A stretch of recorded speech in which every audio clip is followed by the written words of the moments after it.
Namaskar friends. We have already seen definitions of fundamental rules. Now we are starting chapter 3, part 2. That is general conditions of service.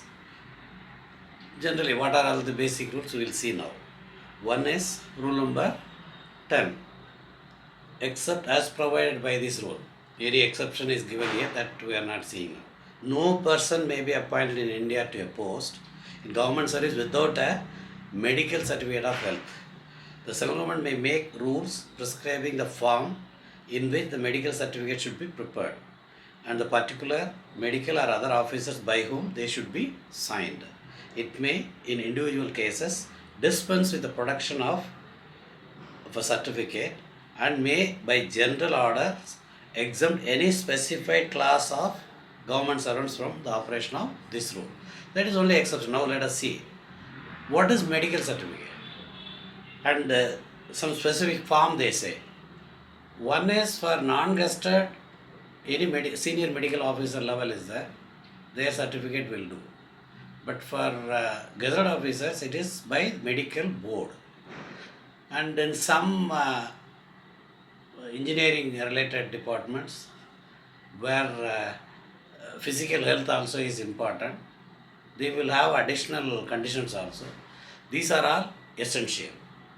So this is one point. But why is it required for government to take medical fitness certificate before appointing a person, before giving a posting to a person who is selected for government service? Very simple. Every government employee, once he joins, comes under group insurance scheme. It's a very nominal amount. Now they are going to revise it. The highest amount itself is 1.2 lakhs only. But in case of death of government servant while in service, the family is in a very dire situation, that is the economically very weak, then the spouse or any eligible member of the family, one of them is eligible for appointment as Group C employee under compassionate appointment rules. In fact, I am going to prepare separate videos for compassionate appointment rules and regulations. So even if the person has not even completed 1 year of service, it is immaterial. Government immediately provides support to the employee, because another important point. So compassionate appointment is one part. Okay, that is subject to availability, vacancy, all those things are there. But the family pension, lifelong family pension is paid to the spouse of the government servant so expired. Suppose let us say he is not married, the parents are dependent. Yes, parents are to be paid family pension as long as they don't have any other earning. So whether when the issue is considered for grant of family pension, government does not see how many years of service that person has extended or done before his death, or how many months of it. Nothing. They don't even see anything. So first they would like to check the health condition of the employee. So this is one important point. And the family pension etc. rule also says about, if for any reason medical certificate is exempted or not provided within 1 year of service, joining within 1 year, and death is happening within 1 year of service, there are a lot of issues to handle before grant of this family pension and other things. So that is the reason. This is one main reason. Second reason, of course, if any employment, we need a healthy person to work with the government or any organization for that matter.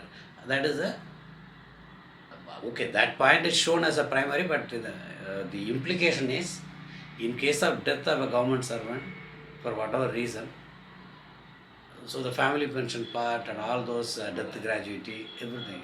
Death gratuity is one-time payment, but family pension is given lifelong to the spouse or eligible family members till they earn, or till they become independent, earn directly or till their lifetime. Okay, that is the reason this medical certificate is essential. Normally, the normal rule is medical certificate should be obtained before posting is issued. Offer of appointment also issued after that. But in some cases, they issue offer and allow the employee to join with a medical report. That is one part. In emergency cases, the appointing authority, suppose the requirement is emergency, they can appoint first and immediately they can send the employee for medical test. These are also, but they are all exception. Normal rule is before joining, medical report has to be taken in the prescribed form given by the government. So we are not going to the format and all that. Anyway, when we discuss supplementary rules, wherever required, we will do. This is so. First condition is nobody can be appointed without a proper medical certificate as prescribed. So gazette officer, it is by medical board. Non-gazetted staff, it is by the civil surgeon or senior level doctor. That's all. It is actually government doctor. Okay. Now, rule number 11. Unless in any case it be otherwise distinctly provided, the whole time of a government servant is at the disposal of the government, which pays him, and he may be employed in any manner required by proper authority without claim for additional remuneration, whether the services required of him are such as would ordinarily be remunerated from general revenues, from a local fund, or from the funds of a body incorporated or not, which is wholly or substantially owned by or controlled by the government.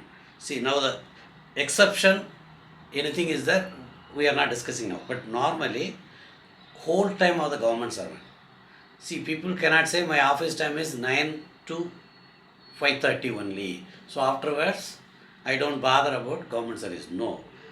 Entire 24 hours, whole time of the government servant is at the disposal of the government, because government pays for the employee, for the service. So number one. And he may be employed in any manner required by proper authority. What is important is proper authority. So nobody can give work without any proper authority. So that is very important. So authority comes with all rules and regulations. Within the framework of rule, any kind of work can be given to a particular employee. So rules will define what sort of people should be given, what sort of work under. Okay. Now, whether special remuneration will be given? No, normally you can't claim. Overtime allowance facility and all is there, but that is not, they are all done away with. Very operational level, very limited level only it is paid. So now, overtime allowance also, it is not revised after 4th Central Pay Commission. Except staff car driver and other things, it is very minuscule and it cannot be demanded as a matter of right. If somebody is asked to work late hours, yes, they have to do. Of course, when they work extra hours, extra time, there are other mechanism of compensative and other things. Those things can be separately with the approval of the controlling officer can be claimed. But there is no right on that. Governments can assign work anytime, any kind of work within the framework of rule. So people cannot say my service is only 9 to 5:30, other time I will not be bothered about government number. No. And people cannot work elsewhere also. Once they join government service, their total service should be towards government service only. Okay, rule number 12A. Unless in any case it is otherwise provided in these rules, any exception is there. We are not discussing about it. A government servant on acquiring a lien on a post will cease to hold the lien previously acquired on any other post, which we already discussed in the definition of lien. One person can hold lien on one post only. Suppose he gets another post on a permanent basis, he will hold lien in that. So automatically the lien of old post will go away. A person can have, that is, right to hold a post. Only one post he can have. So once he is promoted and he is regularized in the new post, once he becomes permanent in the new post, he holds the liens in the new post, so old post lien will automatically go away. This is rule number 12A. FR 13. A government servant who has acquired lien on a post retains a lien on the post while performing the duties of the post. So while you are working substantively, so you hold the post with lien also. Okay. And while on foreign service, we already discussed what is foreign service. Once that service is completed, he will come back. Since he holds a lien, his post has to be given to him, or holding a temporary post, or officiating in another post. So from here he has gone to some other post in an officiating capacity. His lien is held in the permanent post. Yes, he will be continuing to hold that post lien. Okay. During joining time on transfer to another post. So joining time, leave, everything he will hold that, unless he is transferred along with his title to a post on lower pay. Suppose on his own request, somebody is granted permission to take a lower post, so he will have to acquire the lower post only. Otherwise, he will hold the lien of the his earlier post only. Okay. So he will hold the lien while on leave also, any kind of leave, even while under suspension. Because his post is there, he is not allowed to join because there is a disciplinary case or vigilance case initiated against him. So otherwise the post will be there. Once the cases are closed, he will have the right to get back his post. Of course, if the decision is against the employee, that is subject to the decision of the government. Okay, provided no lien of a government servant shall be retained where a government servant has proceeded on immediate absorption basis. Suppose somebody joins in a public sector unit where he will be absorbed immediately, then lien will not be retained. It will be gone. So that is one thing. Same way, foreign service or deputation beyond the maximum limit. Normally, maximum limit is up to 5 years, extended up to some special case 7 years also. Beyond that, lien will go away automatically because they will not be considered to be government servant. So they have to come back during that is just on completion of his approved period for the deputation or foreign service. So once he comes up within that time, his lien will remain. Otherwise, lien will go automatically. If somebody is indefinitely staying in foreign service, he doesn't come back, lien will go. He has no business to come back and join. He will have no right also. Okay, FR 14A. Except as provided in Rule 13, we have discussed about how the lien are retained or removed and all. A government servant's lien on a post may in no circumstances be terminated if the result will be to leave him without a lien upon a regular post. So, exception we already discussed in the previous rule. Now, a person's lien cannot be removed, terminated by government. So, once you remove that, he will be left with no lien on any post. That cannot be a case. He will be holding, once a person is made permanent, he will have lien to one post minimum. Exception is the punishment. That is something different. We are coming to the point. But normally, it cannot be removed by government also. A government servant's lien on a post shall stand terminated on his acquiring a lien in another post, which we already discussed. If he gets another post permanent thing, he will hold lien in that, and old post lien will go away. So right to hold a post will be with one post only. Rule 14A is saying that. Okay. Rule 14B. Subject to the provisions of Rule 15, we are going to see that what is the power of government. The President may transfer to another post in the same cadre the lien of a government servant who is not performing the duties of the post to which the lien relates. Suppose somebody holds a lien, but he is not working, he is in some foreign service, so he can be similar post, similar cadre, some other post he can be retained. In the sense, it may not be the same post, he can be put in some other place also. But the post cadre will not change. Within the cadre, status will not change. That is the idea. Suppose there is no vacancy, he can be accommodated in some other place. That is how it is. It can be transferred. Because he is not performing any work in that particular post to which he is holding lien. He is working somewhere else and comes back. So he can be transferred to within the cadre only, some other post. But he will be given one post. Lien doesn't mean that he will be hosting the same place in the same seat. No. In the same post he will be placed. That is correct. Okay. FR 15A. The president may transfer government servant from one post to another. That is open to government, provided that except on account of inefficiency or misbehavior, that is under disciplinary action, or on his own request, a government servant shall not be transferred to or except in a case covered by Rule 49. That is combination of post, additional post, that we will see at that point of time. Shall not be transferred to be appointed to officiate a post carrying less pay than the pay of the post to which he holds a lien. A person holds a lien on a post which is, let us say, assistant section officer. So he wants a transfer to a post to his native place, let us say, where only UDC post is there. So he is accepting that. Then his lien will go to the lower post. Otherwise, except on his own request or as a measure of punishment, a government servant cannot be transferred from one post to another post. But same level thing, he can be transferred. That we already discussed.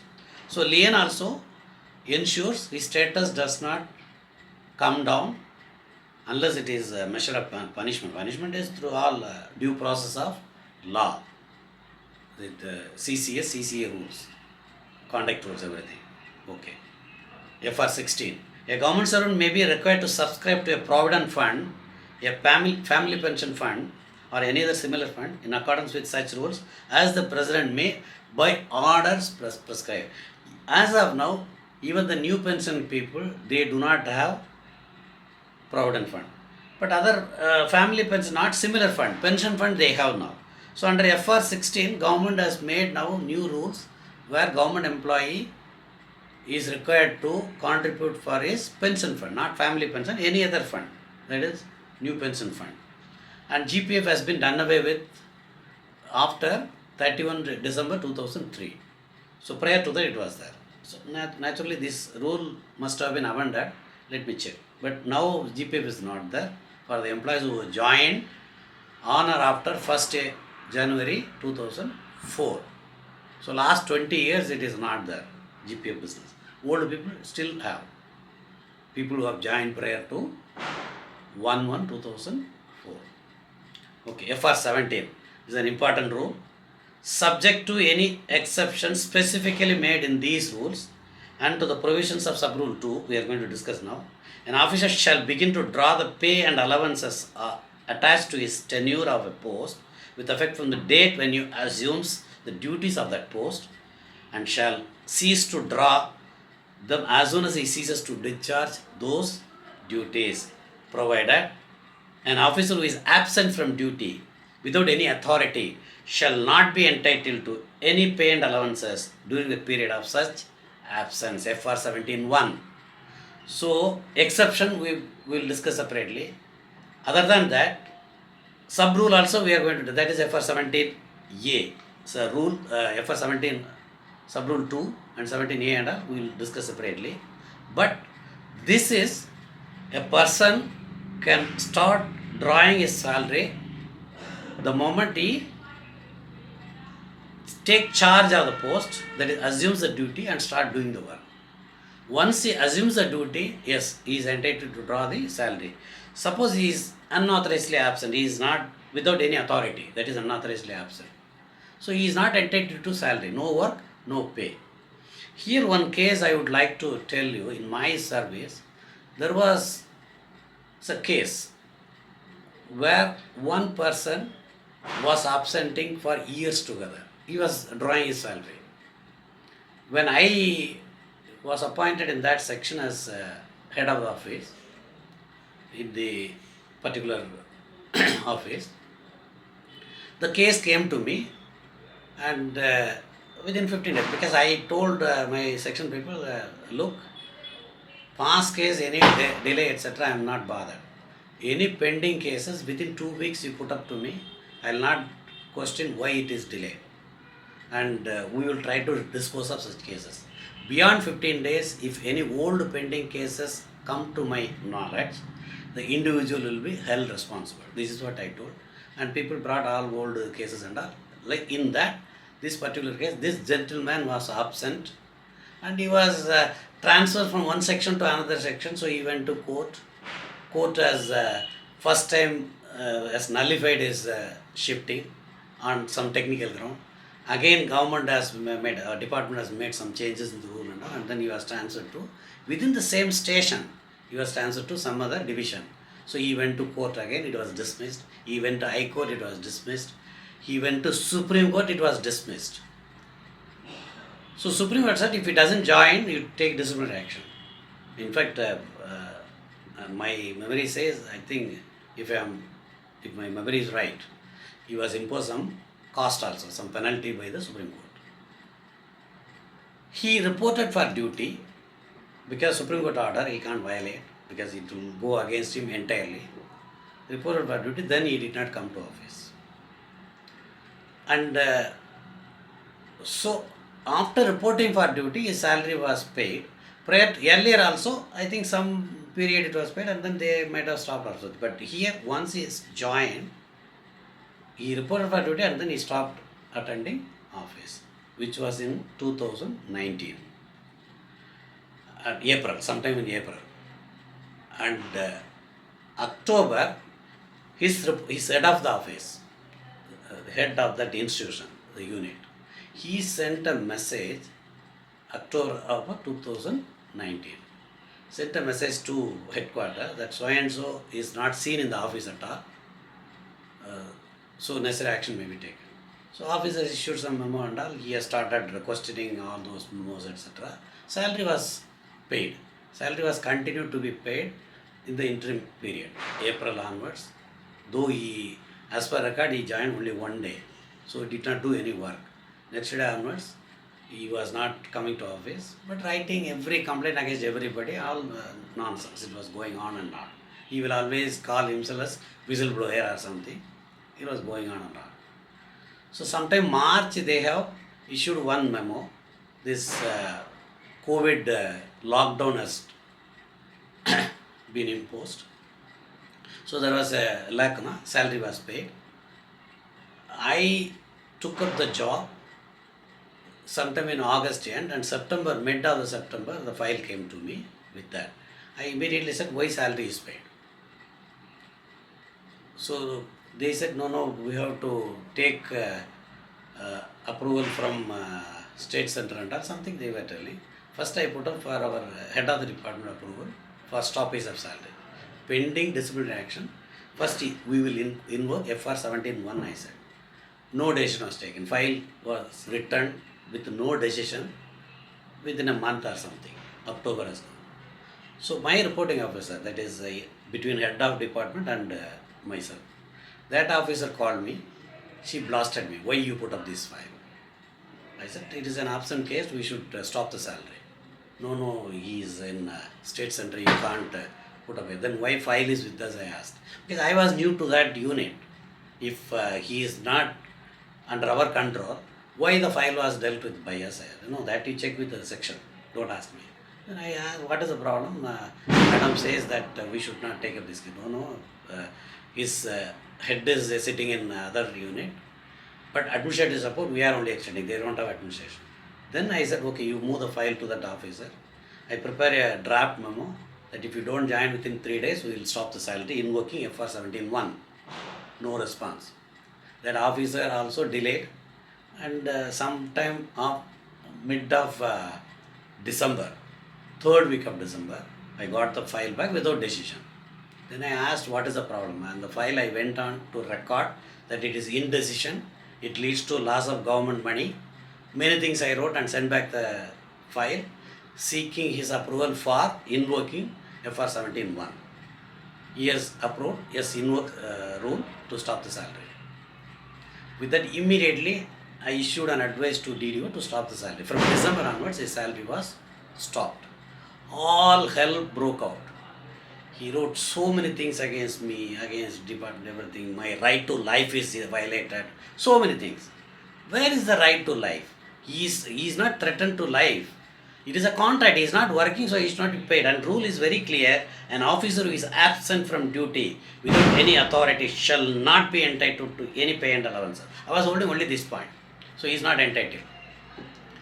We stopped without informing my higher authority and head of department. We stopped the salary. So everybody started blasting me. How dare you are doing? I said nothing.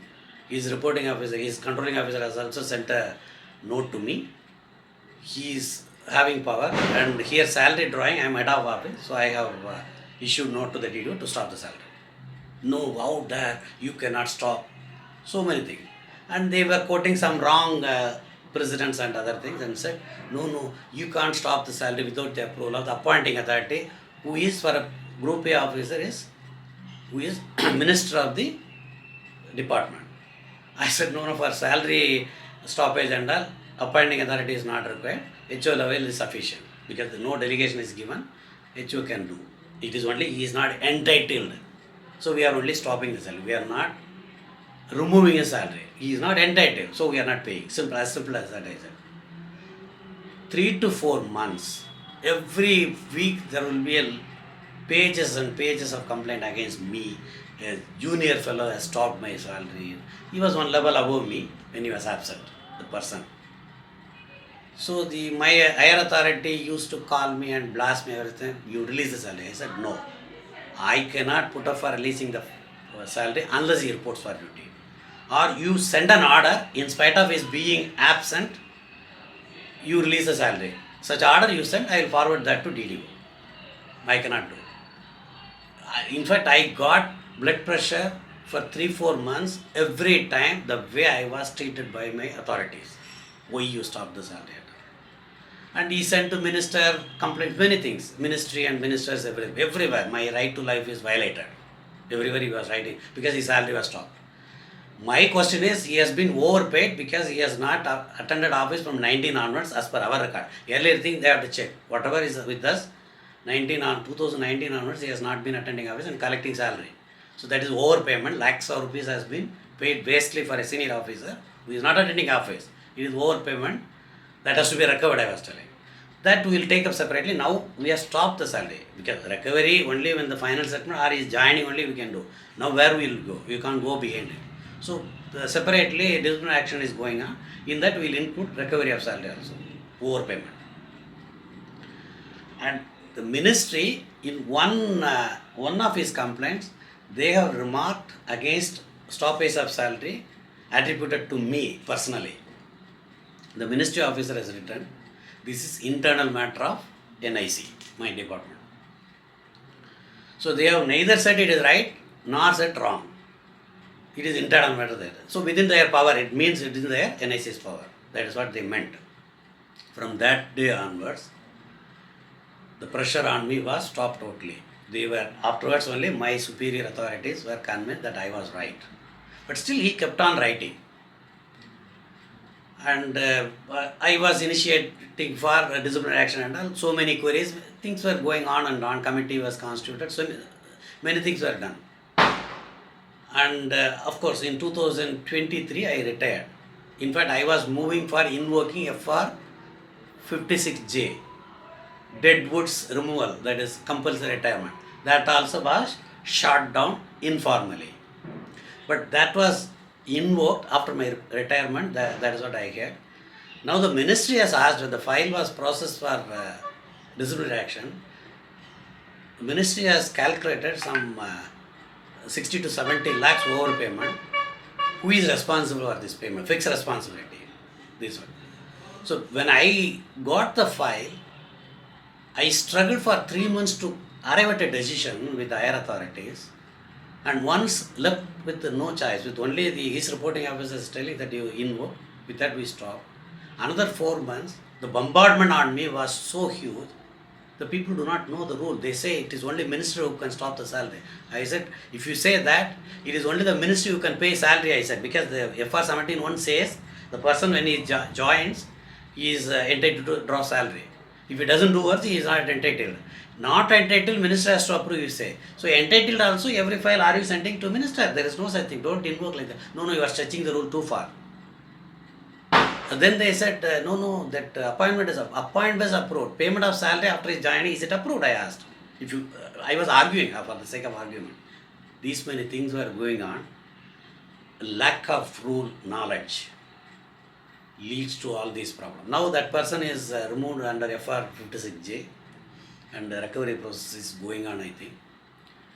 But now administration should, no, from admin we have taken action. This is what I heard afterwards.